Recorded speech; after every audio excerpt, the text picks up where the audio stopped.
Morning all, thanks for joining us today for our webinar on fraud and fraud prevention and whose responsibility that is. Straight into the session, we're really glad to have you with us and to have our team here. It's a Brodies and Deloitte presentation this morning. The team members here, myself, Paul Marshall, James Millward from Brodies, Simon Cuerden and Rosemary Ford from Deloitte. So a quick introduction to everyone and then we'll get straight into it. I lead the corporate crime and investigations team at Brodies. We conduct internal investigations for clients following allegations of fraud. That often leads to reports to the authorities and resolution of the matter. And we also advise and support clients facing investigation by financial crime authorities. My colleague James Millward advises individuals and corporates on compliance, internal and external investigations and prosecutions brought by, amongst others, the SFO, the FCA and FRC, and in recent years he's assisted in a number of international investigations. Simon Cuerden then. Simon leads Deloitte's fraud data and disputes team. He's got an extensive experience of working with special committees drawn from the boards of organisations to oversee reviews and investigations into sensitive incidents and circumstances. He's interacted with and overseen the preparation of reports and material that have been provided to various governments and regulatory bodies in the UK and internationally. He's an experienced expert witness, including in the Scottish Court of Session and in arbitrations. And Rosemary Ford, great to have Rosemary with us, also a member of the Deloitte Fraud Data and Disputes team, specialising in contentious investigations into a wide range of misconduct, including fraud, company collapses, whistleblower claims and accounting misstatements. She's got extensive financial services industry experience. She has worked for the SFO and the FCA, and her work often involves domestic or overseas authorities. So clearly a great team with great credentials for this session this morning.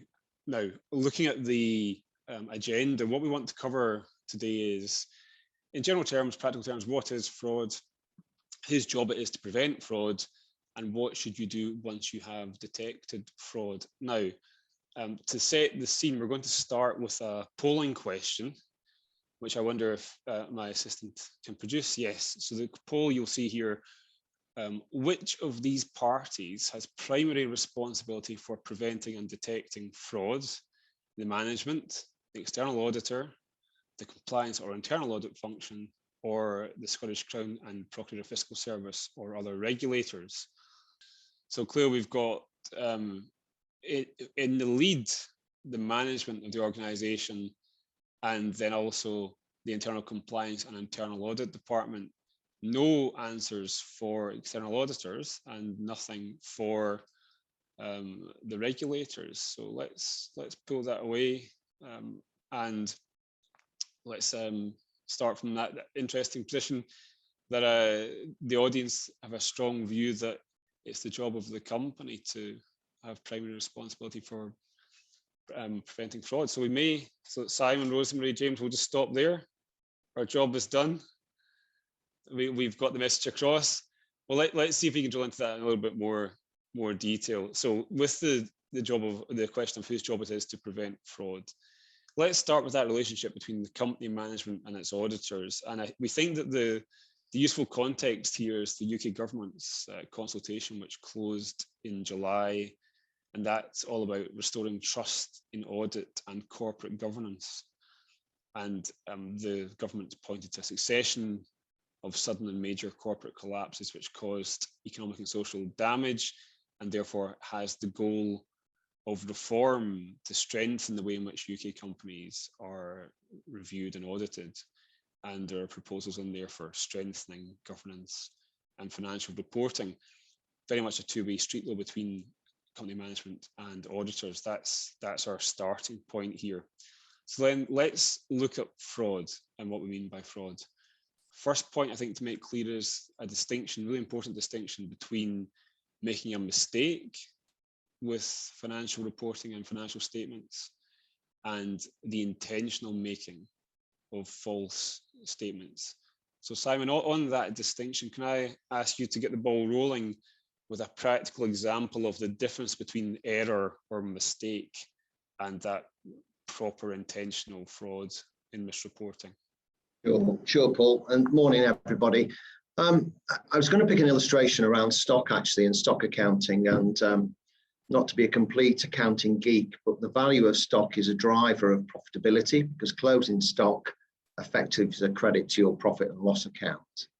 And to think about stock, therefore, simply, an error would arise where in the year-end stock count, by mistake, let's say, and let's keep it simple, the closing spreadsheet happened to double by error an entry for a particular stock line or category of stock, which would mean that the value of stock will be inflated.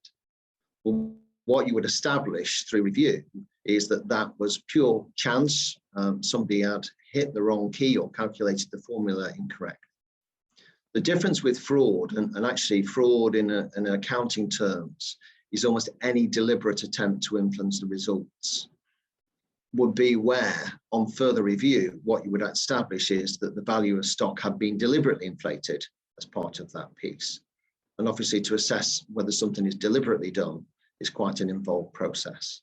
So the whole issue between whether something is fraudulent or deliberate or an error rests in what is the cause of the overstatement in stock in itself.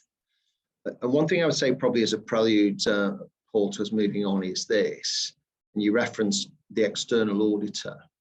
Where such an error is identified, what will be absolutely clear to in the mind of the external auditor is they will want to understand how that error happened. They will challenge management to say, is it an innocent error or is it a deliberate cause? And obviously, as you move away from stock into areas like revenue recognition or the deferral or capitalization of costs, you move more simply away from a spreadsheet problem to actually judgments that are made by accounting and finance personnel, and possibly even operational management in itself. Does that help, Paul? It does. And Simon, so just for a moment, sticking with that, if you have that overstatement of stock, let's say, and you are, as the external auditor, you're asking the question of the company of how did this come to be, what are there answers to that question which are going to satisfy you, or are there answers which would be a red flag?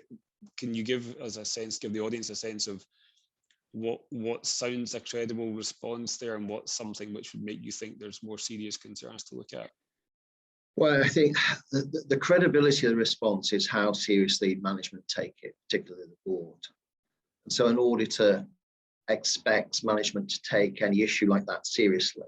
So credibility stems in how the board responds to the issue, because there's two things in the auditor's mind. Yes, they want to understand whether it is deliberate or unintentional, but the other issue that an auditor is concerned about, which is often not thought about initially, is this indicative that there could be other errors that as yet are undetected by the board and through the normal audit process? Yeah. So is this the tip of the iceberg, basically? Yeah.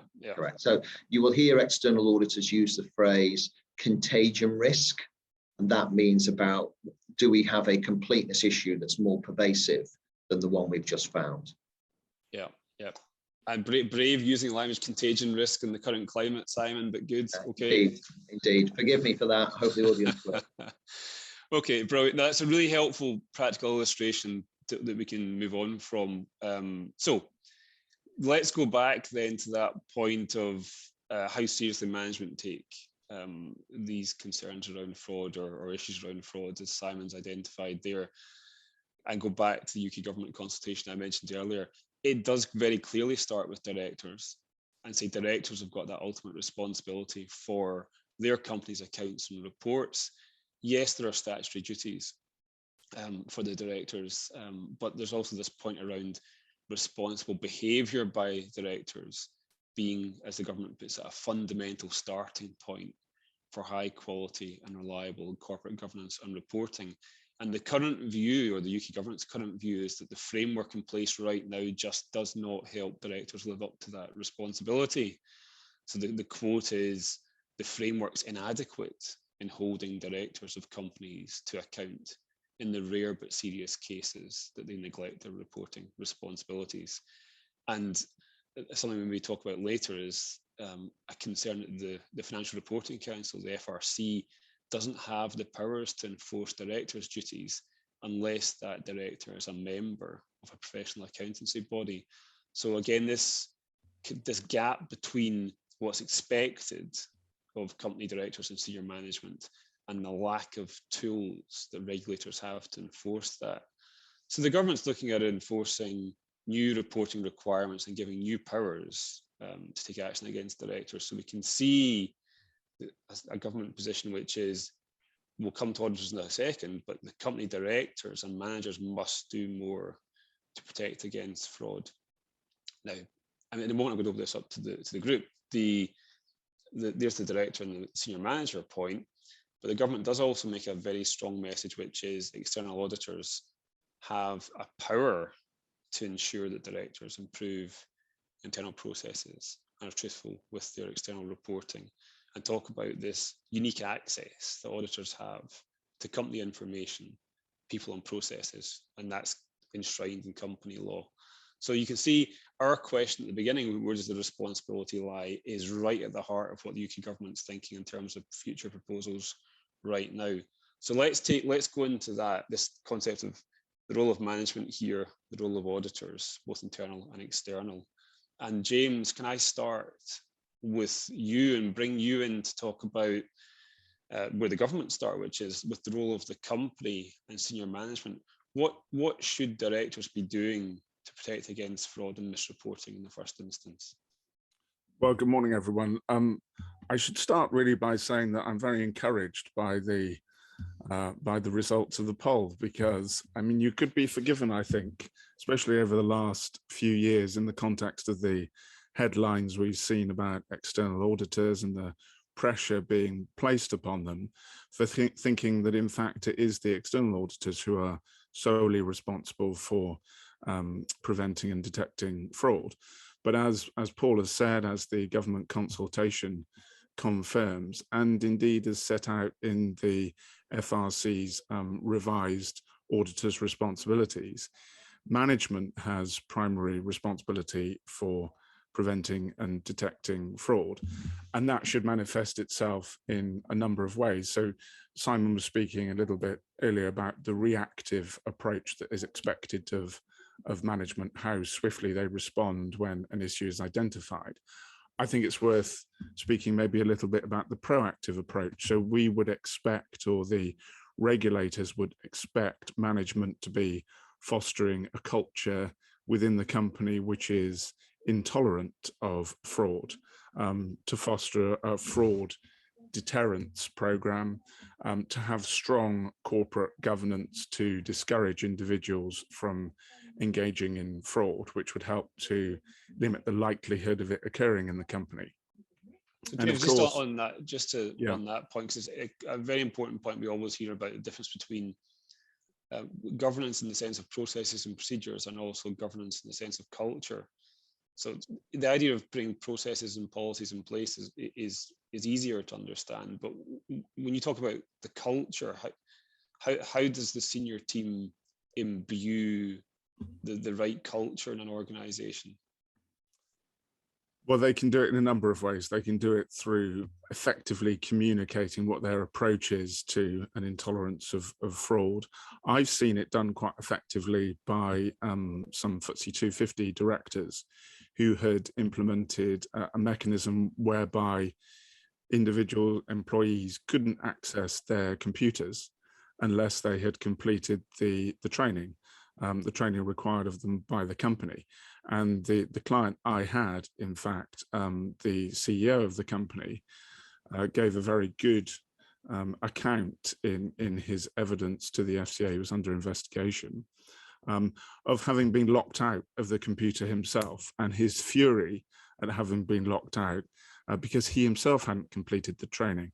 Now, that is, I mention that because it's important that the culture is a culture from the top all the way down to the bottom, and that there is a consistent intolerance and awareness of what fraud risks might look like. So effective training, effective communication is probably the linchpin of all of that.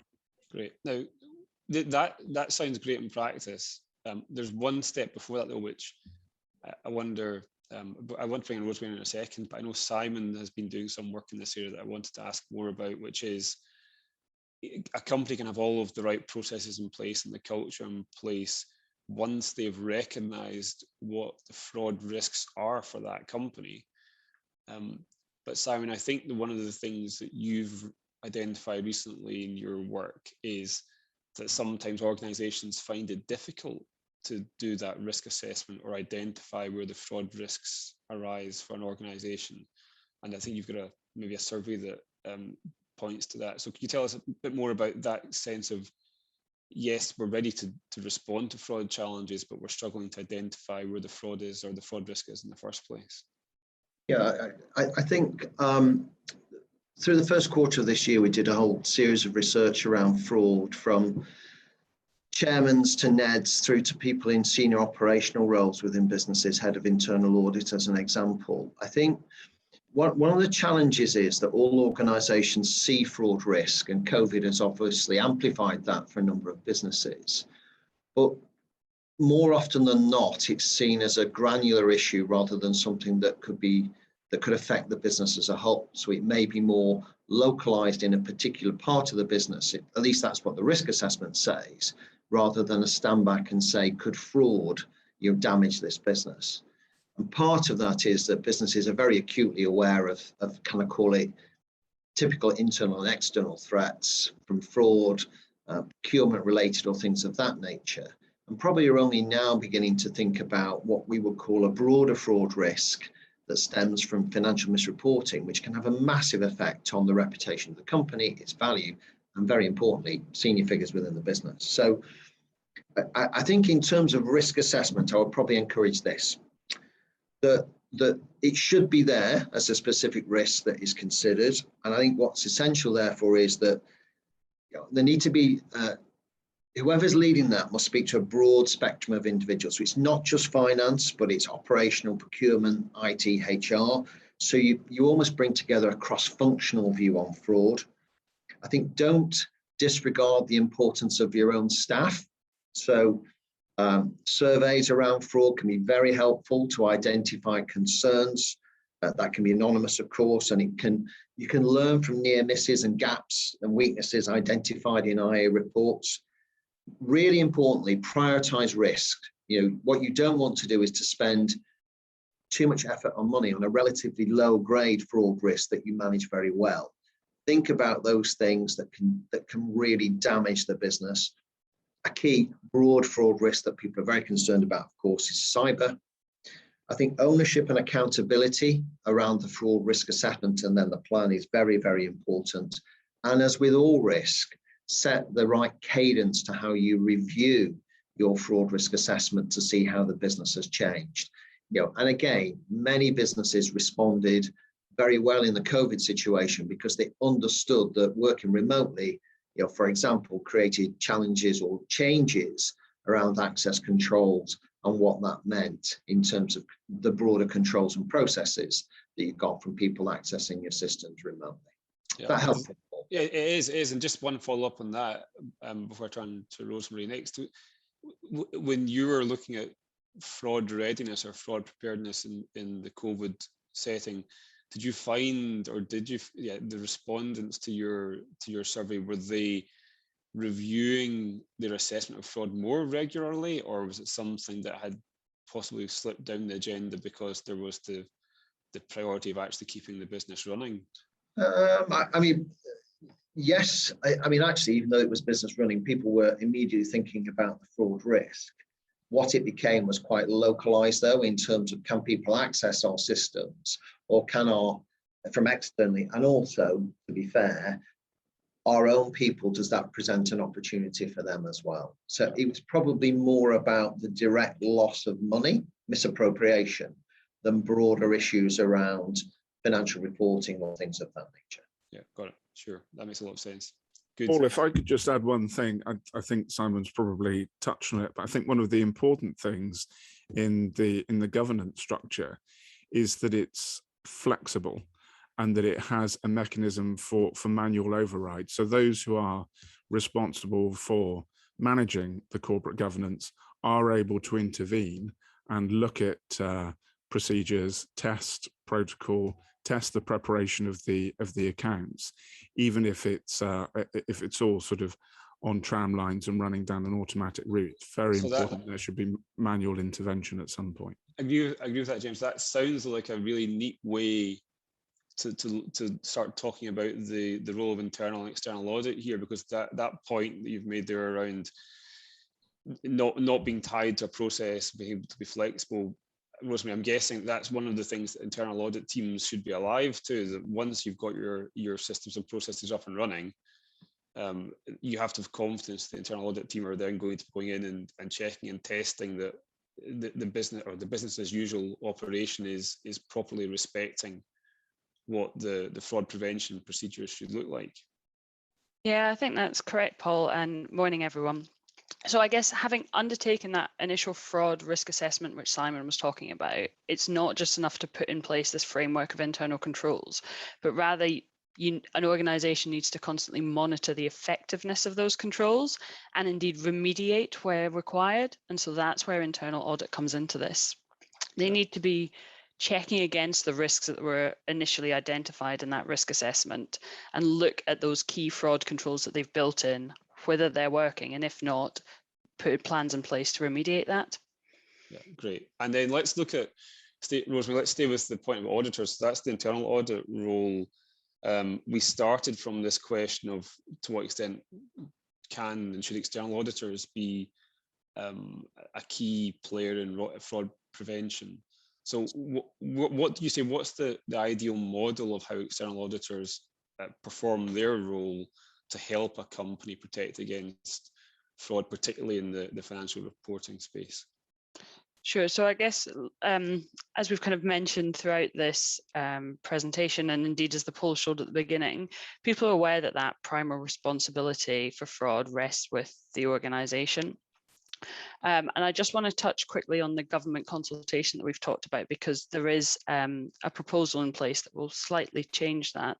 Not completely, but it brings in a new responsibility on the auditor. So in that government consultation, there's nothing fundamentally new in terms of directors' responsibilities for fraud, but there's this proposal that directors will report on steps they have taken to prevent and detect material fraud. And so how does that fit in with external audit? Well, there's a linked proposal, which is to do with enhanced auditor reporting on that statement. So the auditor is going to have to report on what they've done to confirm factual accuracy of that director's statement on preventing and detecting material fraud. So it does look like things are beginning to shift so that the auditor will have to give more explicit consideration to this. But it's only a consultation at the moment, so there's still quite a few questions to be answered. You know, the scope and the framework, so exactly what the auditor is going to have to confirm has not been clear. So we're all waiting to see the results of that. But it is still an element that external auditors consider as part of their audit. They'll typically think and ask management about suspected or actual instances of fraud during the year. And as Simon said earlier, they'll want to understand how they have been investigated, what the outcome of that investigation was, and that contagion risk part, if there is an issue, how they know whether it is more widespread or not. Yeah, and this is the thing which I'm very interested in. So the consultation to have a new reporting requirement and a new interaction between directors and auditors, completely taking on board that this is still in a consultation phase and things can change, etc.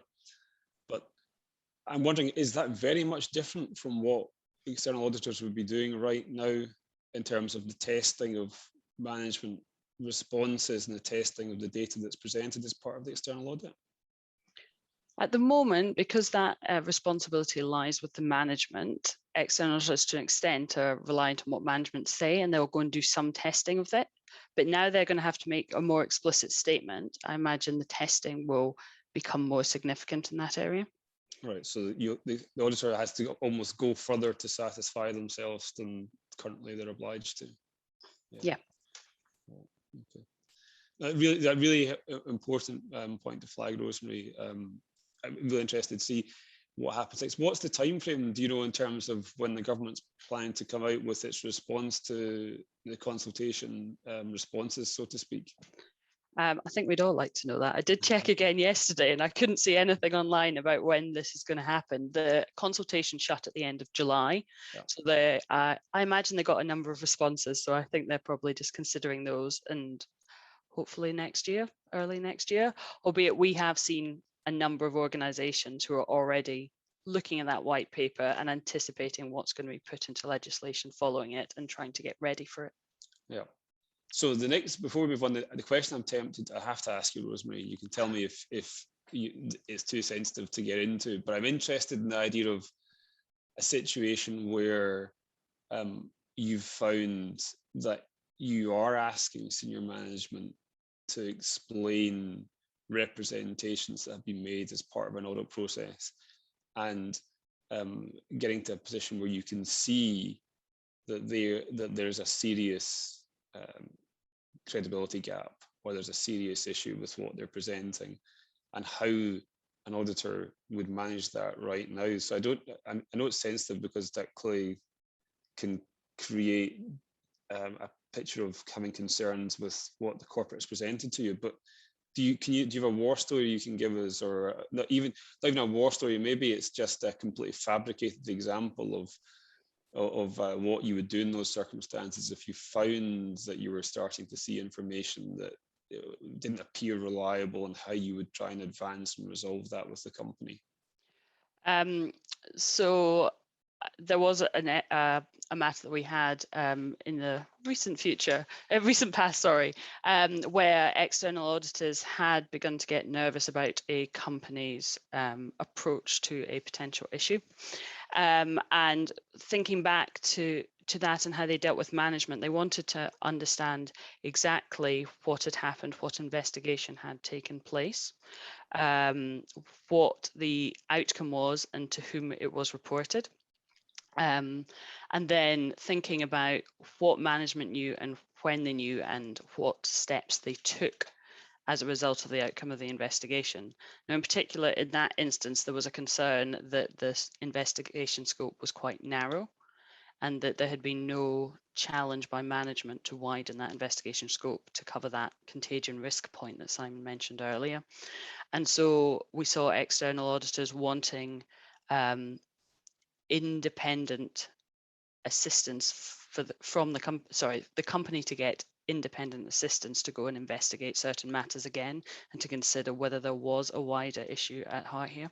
Yeah, so stop the company marking its own homework effectively in that one. Yeah, that makes a lot of sense. And we see that, I think, especially where there may be concerns whether the company has the own internal expertise. So especially if it's something to do with cyber, for example, or technology, often that's where you would look to get that external expertise as well. Yeah. Simon, you were primed to come in there. I was just going to say, Paul, the other important point in that circumstance is if there are non-executive directors in the organisation, which typically manifests itself in an audit committee and a chairman, what the auditors will look to do is to raise those concerns specifically with the non-executive directors, because that is their route to independence within the company itself. Yeah, really important point. Great. And Rosemary, thanks also for taking us through that delicate situation of where you find a problem. Really helpful to have that described in a practical way. Okay, what we'll do is I'm going to turn the page a little bit from whose job it is to prevent or protect against fraud to what to do when fraud has been found. So we're thinking about a situation when the corporate gets in touch with their professional advisors with concerns about potential fraud. For us, our starting point is always, as lawyers, crucial to agree a clear scope and focus for the investigation at the outset. And our key takeaways in that will be things like who's going to, the scope has to say who's going to investigate, what is to be investigated, and crucially, and tied in with actually Simon's point there, who will the investigators be reporting to in the company? Is it a select group? Is it the entire board? Is it an audit group? Who's going to be receiving the fruits of any independent investigation on behalf of the company? So with that as the background, James, we often talk about the importance of ensuring that an investigation is independent of the company in those circumstances, because it has to have the trust of being separate from the interests of the company. And also as lawyers, we often talk about the importance of privilege and confidentiality in these circumstances. So take us through what are the key issues or the key goals that you want an investigation to achieve at the outset before you get going. Probably it would be worth just stepping back and seeing where we are in the context of who is being investigated, because investigations into fraud can become very complex, in that you might have a regulator investigating a company. You might have the company conducting an internal investigation, but in the situation of accounting and fraud, you may also have other regulators, I think particularly of the FRC, investigating the accounting firm and investigating individual accountants.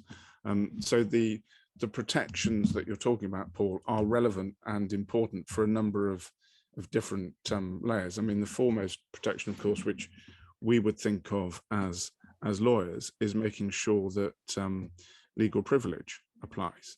And the principle of legal privilege, of course, is that in the UK, it operates to prevent the disclosure of confidential communications between lawyers and their clients for the purpose of receiving legal advice. And there's a second species, which is litigation privilege, which operates to prevent the disclosure of material produced in the reasonable contemplation of litigation. And that definition of litigation would include intervention by the Serious Fraud Office or any regulator, the FCA or the FRC.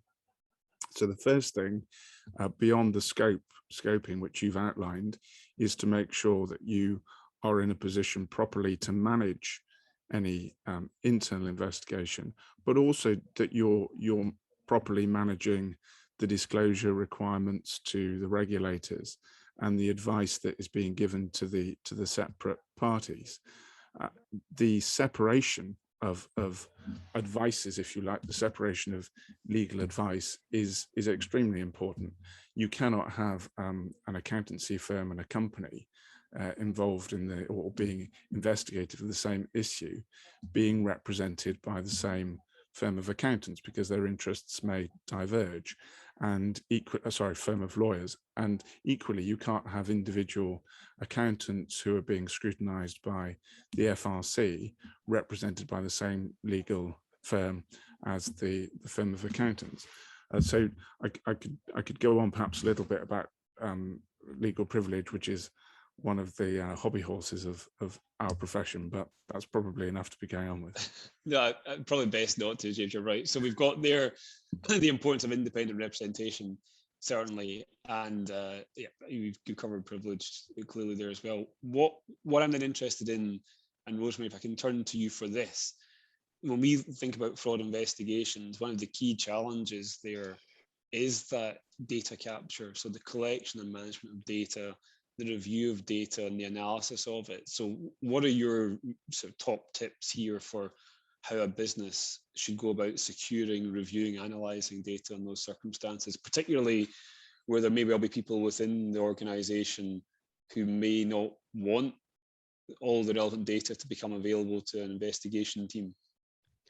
Yeah, sure. So I think at the outset, it's really, really important to identify what data sources are available and might be relevant, and to cast that net as wide as possible. So people often think of email, but these days things like instant messaging, so Teams, Skype, Slack, they're really important to take into account, and things like mobile phone devices, but also that transactional data in the accompanying documents. So things like payment approvals, all of that data needs to be considered. And so at the outset, organizations need to conduct that data preservation exercise. And as I say, keep the net wide, because at the outset, you might not know all the key individuals or every relevant issue. So it's better to capture that data now. And indeed, my experience of regulators and prosecutors is they will similarly cast a net quite wide. And so they're likely to send you a data preservation notice as well. And make sure IT teams are in the loop. The amount of times we've seen that data which would have been relevant has been through an auto delete cycle and no longer can access it. So speak with the IT teams, make sure auto delete cycles aren't going to happen and that you have captured and secured the data that you want.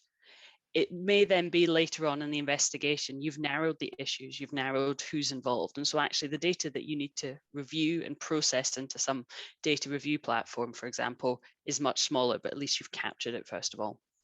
Great. Well, I suppose, Paul, just to jump in, if I may, the wider point about this is that the regulators, in some cases, the regulators may delegate that task to Deloitte or a firm of forensic accountants. They may not do the task themselves. They may be relying on that evidence. And in that particular situation, that material will stand as evidence in a court of law. So the history of the searching and the review of that material needs to stand up to the deeper scrutiny. Great. Thanks, James. Thanks. So we then come to a situation where we've carried out our investigation, we've set it up in the right way, we've got the data collected in the right way, we're pulling together a report at the end with our findings, conclusions, etc. Now, Simon, let's think about that for a second. At the end of an investigation, this will be subject to the type of organisation and the size and scale of a business, but you'll be considering engagement with stakeholders, you'll be considering reporting to authorities. Can you take us through some of the thought processes that the senior leadership team in a business will need to consider at that point once they have that finding or outcome of the concern having been investigated? Paul, yes, I was just thinking about my favourite instant message actually on an accounting investigation. Nothing about conduct in the emails, but in an instant message from one accounts person to another, it said, "What are you doing today?" It said, "Making up journals to give to the auditors." Boom. So that's what instant messages are really. That's where people are lax in what they say. Yeah.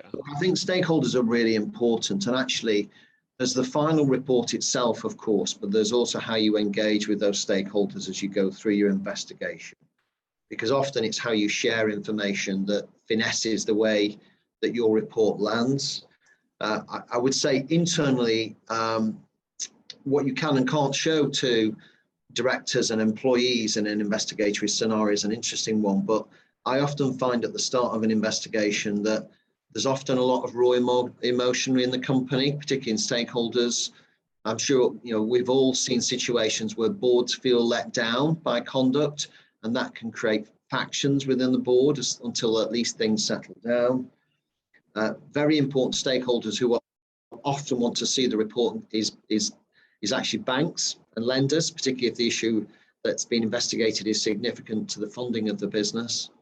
And then also auditors are very important stakeholders, and they look for transparency actually in dealings with them, because they are so worried, or they assess the risk as to whether something is isolated, and more importantly, is it caused by people who the auditor relies on in the course of their work. And then of course, finally, and it's often the preserve of the lawyers who handle the interactions with the regulators, albeit occasionally I've been allowed out myself to go and talk to them, FRC and SFO and the Crown Office in Scotland. I think that openness in the right way, but how you share your findings so as not to create, you don't want to, I often think with the regulators, you obviously want to communicate things in a very clear way, a very comprehensive way. But the most important thing, Paul and James, of course, is never speculate with regulators. Report on what the facts tell you, because that is a fundamental in terms of engagement with regulators. Great. Really, really helpful. And there's a few things in there that are very interesting. One thing I want to pick up on, I'm conscious of time, we've probably got about 5 minutes to go before I want to draw us to a conclusion. But one point I have to come back to on there, Simon, is that scenario where you have rifts in the board, and maybe either that's because difference of view in terms of how something should be handled, or even because members of the board possibly have some role in the allegations themselves. What's your experience of how to resolve and deal with that situation? Oh gosh, I mean, it's one of the great tensions that exist, because it's often directors will feel let down by colleagues, NEDs in particular, because they will feel that the executive has potentially misled them. I mean, sadly, in those situations, the only real way forward to progress if the issue is significant is for individuals to be effectively excluded from the conduct of the investigation. Some may be suspended,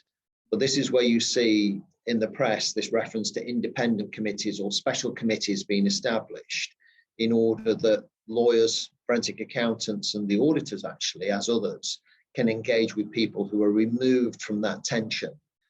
And so you take out of that piece anybody who could have an involvement, with the issues in hand. And if I give you an example, this is not talking out of turn. When the Tesco matter broke back in 2013 and Tesco responded, they fortunately had an incoming CFO who could join that committee because that individual was not tainted or could never be tainted by the past issue that was investigated. Sure, that's helpful. Good practical example. James, before we cut, I want to move on to our look back at our poll again in a moment, but before we do that, any final thoughts in terms of reporting to authorities or anything else that you wanted to flag that Simon hasn't picked up there? I mean, I can take this very quickly. It will depend very much on the circumstances. If you're representing a listed company, of course, you're under much greater obligations to report if there's a discovery of material or significant fraud. But I mean, the rule of thumb, I think, should be that every company, every corporate client is entitled to conduct an internal investigation to identify the level of wrongdoing, as Rosemary mentioned earlier, before they do report to the regulator. Because it may be that it's an error, it may not be that it's fraudulent, and it may not meet the threshold for reporting. Number of advantages to reporting, the chief of which is that you get a reduction often for cooperation, early reporting in the financial penalty. Great, well done, James. That was very brief. Now we've got time, I think, to run. Let me look a couple of questions, but also I'm quite keen to run our poll again.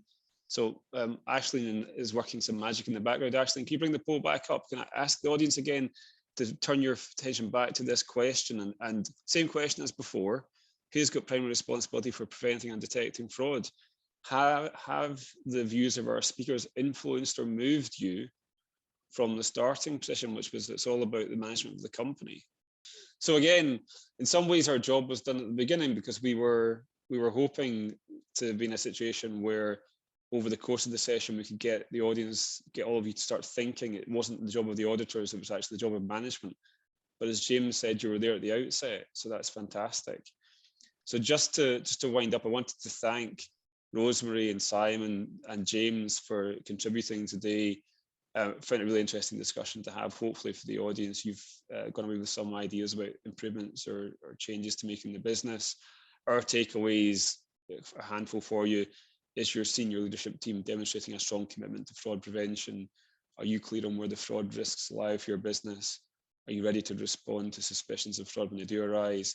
And do you have the technology and know-how to access and control that crucial data when a fraud allegation is received? That's what we wanted to leave you with. But subject to you going away and thinking about that, thanks all for joining today. We really are glad you came, and thanks to the team for such a good contribution. And we'll see you all soon. Goodbye. Thanks, Paul. Bye, everybody. Bye all. Thank you.